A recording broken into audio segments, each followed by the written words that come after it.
Saudara, seorang remaja tewas saat terjadi tawuran antar warga pada Selasa malam di kawasan Belawan. Diduga korban meninggal karena tertembak polisi yang mengamankan tawuran.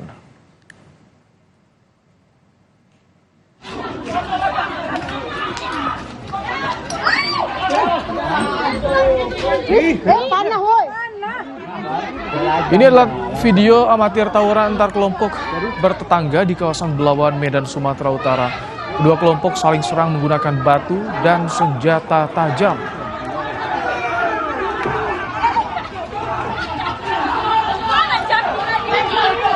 Kanan kiri, kanan kiri.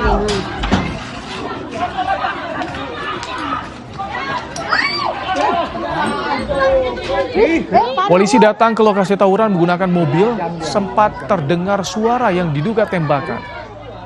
Namun polisi menyelidiki apakah suara tersebut suara tembakan atau bukan. Satu remaja tertembak di bagian kepala.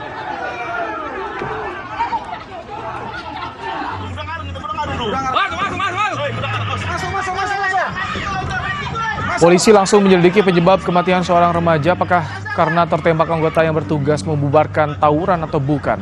Sebab di tubuh korban ditemukan sejumlah luka. Polisi juga masih menunggu hasil otopsi jenazah yang dilakukan di Rumah Sakit Bayangkara Medan. Sejumlah barang bukti termasuk senjata tajam disita dari lokasi kejadian.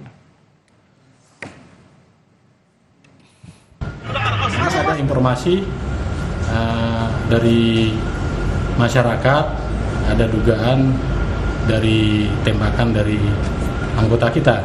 Tapi itu masih kita selidiki kebenarannya, apakah benar ditembak oleh anggota kita atau memang ada OTK atau orang lain yang melakukan pembacokan atau penusukan, karena luka di kepala itu termasuk dalam.